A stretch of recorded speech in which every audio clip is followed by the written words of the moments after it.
Dashur teleshikues, ju përshëndes, po fillojmë lajmet në televizionin 4+.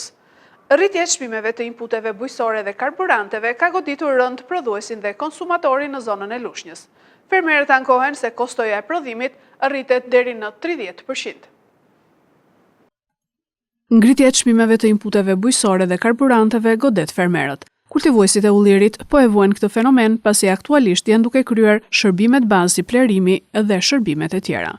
Kultura e ullirit zë një peshë të madhe të ekonomive bujqësore, ku numri rrënjve në prodhim në Bashkinë e Divjakës i kalon 450.000. Çmimet e plerave bazë specifike për kulturën e ullirit dhe vreshtarisë kanë pësuar rritje të ndjeshme, ku variojnë nga 95 deri në 120.000 lekë të vjetra për kuintal. Shtuar këtu dhe çmimet e larta të karburanteve për punimet mekanike që shtojnë ndjeshëm koston për fermerët. Nuk i përpallojmë dot, sidomos me plerat, dapin e ka marrë 100.000 lekë kuintalin. 100.000 lekë kuintalin ne dapit i kam hedhë vreshtit. Ti vreqimi këtu bashkë me ulliret. Kosta i shumë e lartë, shumë e lartë, neve nuk e përpallojmë dot. Tashti me rakin e kemi shtëpi, vajin ullin e kemi pa shitur. E kemi shtëpi ato, rrugë nuk ka, se çfarë të bëjmë nuk e dim. Jemi dorë të Zotit. Dumna qeveria i pak na uli këto plerat, na uli naftën, se këto po na marrim qafë. Këto çmimet e këtyre plerave kimike që përdorni vinë në rritje nga viti në vit? Nga vitin në vit po vinë në rritje. Edhe biles edhe nga i shitës, nga tjetri ka ndryshime. 2.000, 1.000 lekë, ka lloj, a kanë të vjeçme, ka si mjesët se qysh nuk e dim. Ne dum që të bati standard. Pleu që merja unë për shembull vjet, pleu Kozmos, unë e merja me 90.000 lekë kuintali. Si vjeta i ka vajt, kalon 120.000 lekë kuintali, që është ple për këtë punë. Tani, derisa do shikoj llogarinë time gjendjen, bilej duhet ishte hedhur, po prap ka dhe gati 1 javë apo 10 ditë kohë për ta hedhur. Por nuk e di se çfarë do bëj. Po çmimet e karburantit janë rritur si vjet. Çmimet e karburantit, po çysh dikon ja shikoj barin, unë këtë bar duhet ta kisha korrur.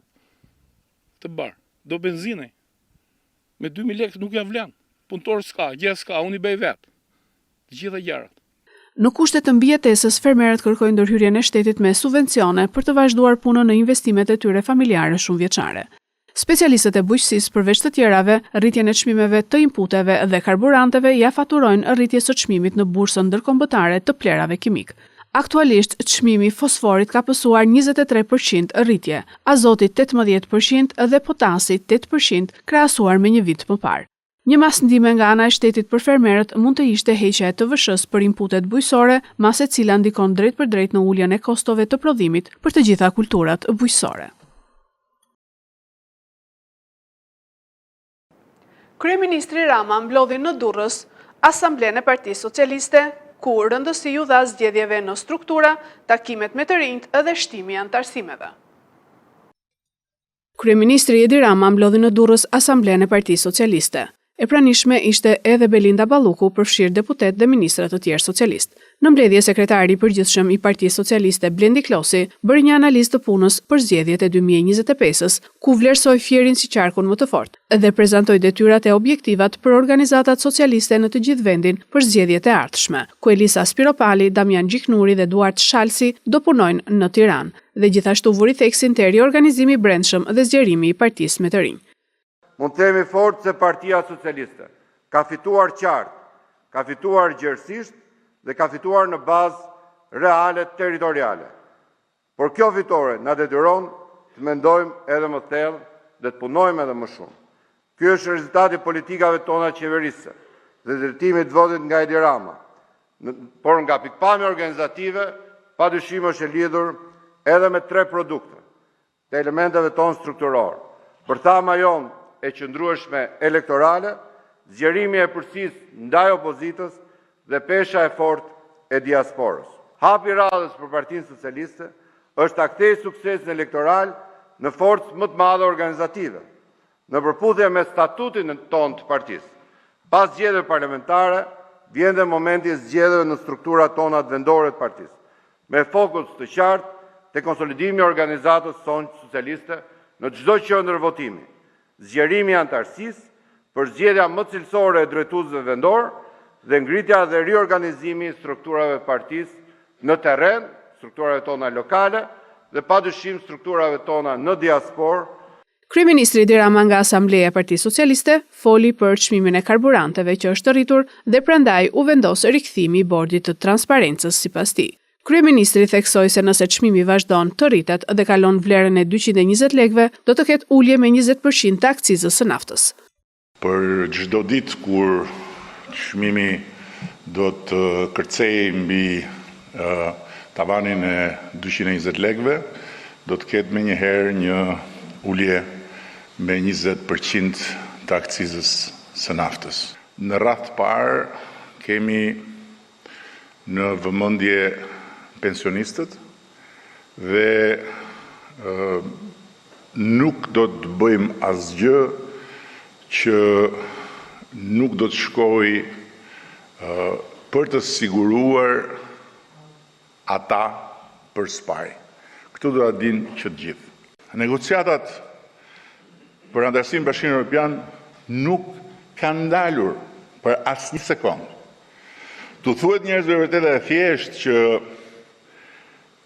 raporti i Komisionit Evropian për vendet anëtare është i shkëlqyer për Shqipërinë. Komisariati i Policisë Fier ka arrestuar 2 shtetas për veprimtarinë kriminale të armbajtjes pa leje.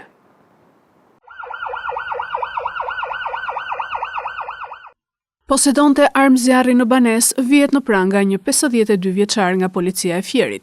Gjithashtu në pranga ra edhe një 34 vjeçar i shpallur në kërkim për konflikt me armë zjarri.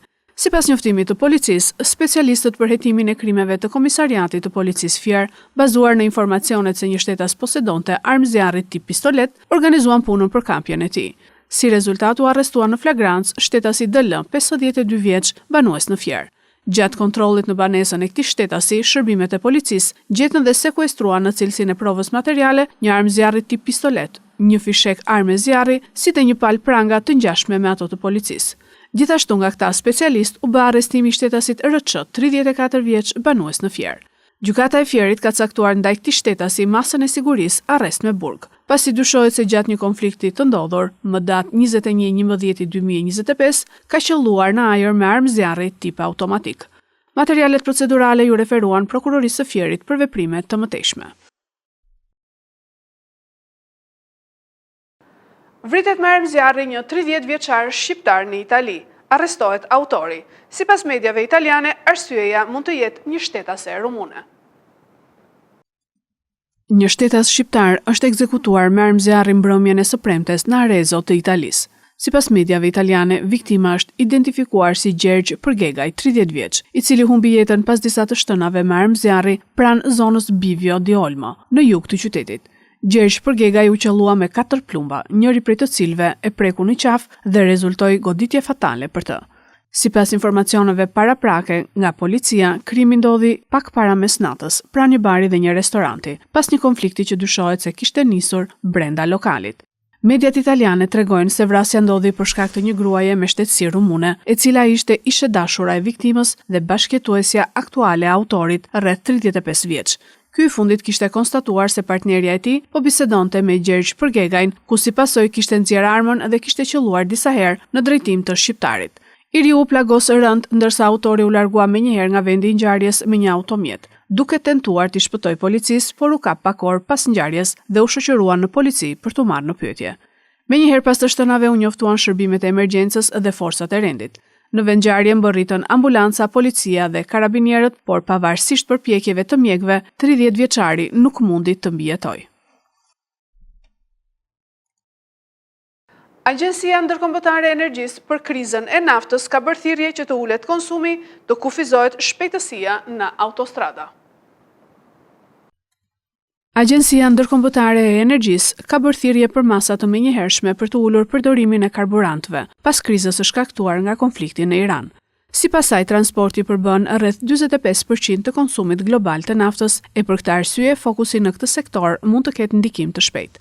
Edhe ndryshimet të vogla në sjelljen e njerëzve mund të sjellin përfitime të menjëhershme, përfshirë kufizime të shpejtësisë, punë nga shtëpia dhe ulje të numrit të fluturimeve, thuhet në njoftim.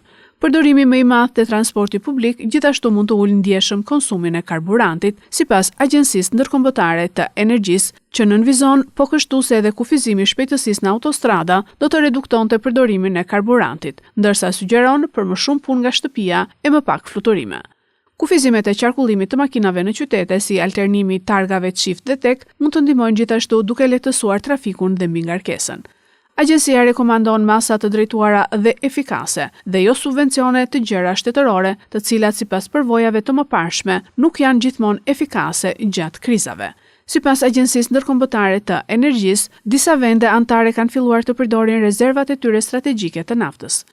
Një javë më parë, organizata vendosi të hedhë në treg 426 milion fuqi naftë nga rezervat e emergjencës për të frenuar rritjen e çmimeve pas luftës në lindjen e mesme. Këto ishin lajmet tona për sot. Lajmet i gjeni dhe në internet në website-in 4plusmedia.tv. Fundjavë të këndshme.